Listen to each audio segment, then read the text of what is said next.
Your savings account is growing, and that might be the most dangerous thing happening in your financial life right now. You don't overspend, you don't carry credit card debt, you live below your means, contribute to your retirement accounts, and you haven't bought anything impulsively in years. By almost every measure of financial discipline, you're doing everything right. And yet, somewhere in the back of your mind, there's a quiet suspicion that something isn't adding up. The numbers are moving in the right direction, but the destination feels further away than it should. That suspicion isn't paranoia, it's your finances trying to tell you something. There's a category of financially disciplined person that almost no one talks about, not because they're rare, but because they look exactly like the people who win. They're called disciplined hoarders, and if you've never heard that term before, there's a decent chance you might be one. Today, we're going to break down the 3 specific wealth-building habits that separate disciplined hoarders, people who save aggressively but never truly achieve financial independence, from wealth builders who retire early, create leverage, and turn their discipline into compounding freedom. The gap between these 2 groups isn't income, it isn't intelligence, it isn't luck. It's 3 behavioral patterns that are almost invisible from the outside. And if you don't know which side you're currently on, you will by the end of this video. Here's what makes this uncomfortable. Every day you spend operating like a disciplined hoarder, your capital is slowly evaporating, not dramatically, not in ways you'll notice this month, but quietly, relentlessly, in a way that compounds backward just as powerfully as compound interest compounds forward. Here's the frame that makes everything else click. A disciplined hoarder has built an enormous fuel tank, filled it carefully, protected it, refused to waste a single drop. That tank is impressive, people admire it. But a fuel tank without an engine is just a container. It doesn't move. It doesn't generate anything. Over time, the fuel inside begins to evaporate slowly, silently, through inflation, through stagnant interest rates, through the invisible cost of money sitting idle. Wealth builders have the same fuel. What they have that hoarders don't is the engine.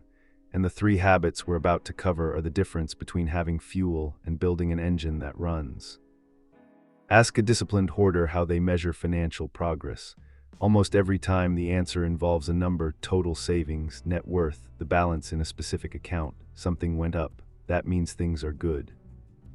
Wealth builders measure something different. They measure the percentage of their capital that's actively deployed, working, generating returns, producing output.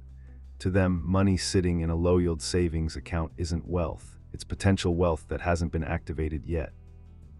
And the math here is genuinely unsettling if you've never seen it laid out this way. $100,000 in a savings account at 0.5% annual interest becomes roughly $102,500 over 5 years. Minus inflation, which has averaged around 3 to 4% annually, you've actually lost purchasing power. The number went up, your wealth went down. That same $100,000 deployed in diversified investments averaging 8% annually becomes nearly $147,000 over the same 5 years. More than $40,000 of difference from a decision that required no additional income, no sacrifice, no discipline you don't already have. The habit wealth builders have built is a monthly deployment review. Once a month, they look at one specific number. What percentage of their liquid assets is actively generating returns above inflation? If that number is below 50%, they treat it as an emergency signal, not because they're panicking, but because they understand that idle capital isn't safe. It's bleeding. Most disciplined hoarders skip this review because the balance keeps climbing, but a rising balance is not a working engine. The second habit is where most disciplined people have the sharpest resistance, and where the gap between hoarders and builders becomes most visible. Wealth builders invest in income-generating skills. Disciplined hoarders protect their principal. Let me show you why this distinction is financially catastrophic for hoarders, even though on the surface it looks like the responsible choice. Imagine a disciplined hoarder who has the opportunity to spend $5,000 on a professional certification or high-income skill development. They look at that number and they feel something. It's not excitement, it's pain. $5,000 is months of disciplined saving, months of sacrifice. The idea of voluntarily spending it on something with no guaranteed return feels reckless.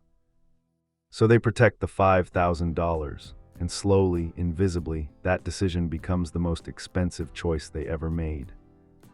Now imagine a wealth builder who faces the same decision. They run a different calculation entirely. They don't ask how much they're spending. They ask, what would happen to my annual earning capacity if I had this skill? If this certification moves their market rate from $65 an hour to $115, the $5,000 cost becomes almost irrelevant. The real question becomes, how much does it cost me annually to not have this skill? That's the habit, not recklessness, not gambling. It's treating human capital as a deployable asset class. Wealth builders allocate 2 to 5% of their annual income specifically for income-generating education. Not self-help content, skills with demonstrable market demand and a clear path to higher earnings.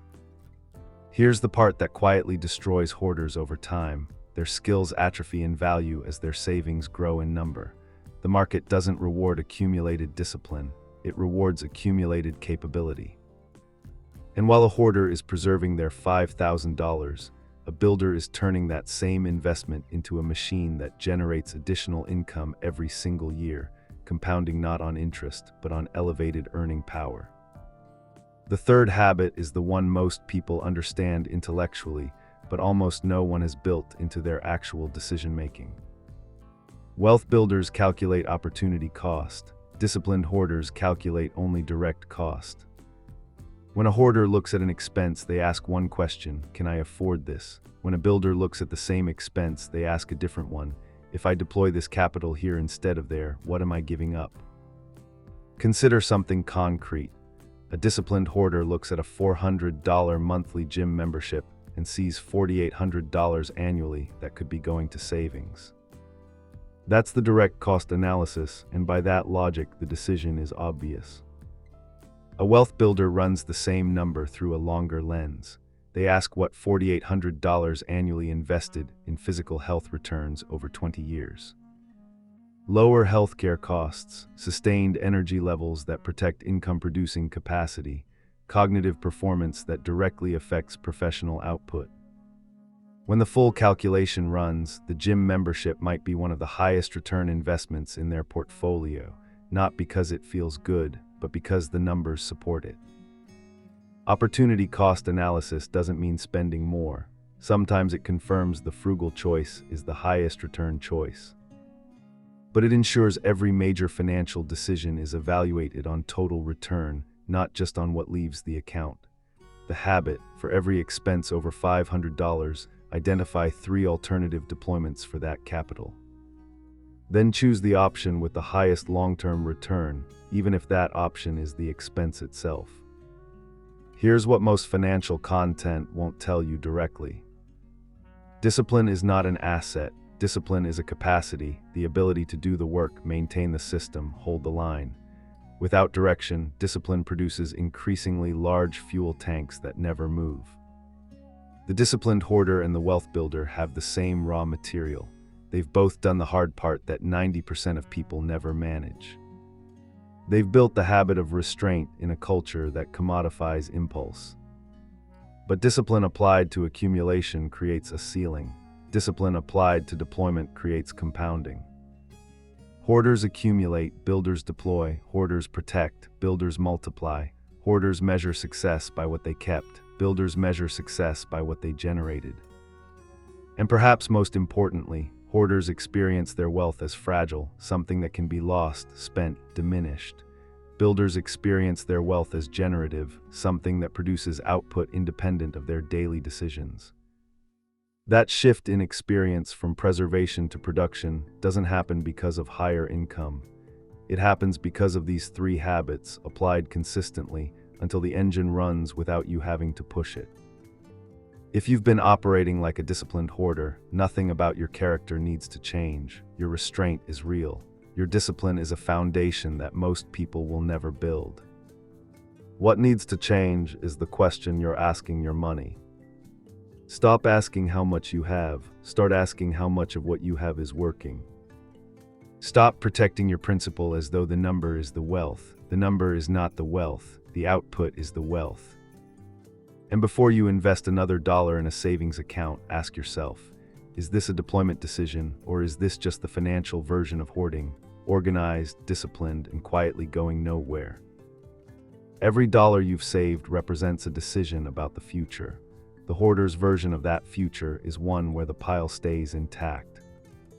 The builder's version is one where the pile becomes an engine that runs forever, even after you stop adding to it. You've built the fuel. Now build the engine.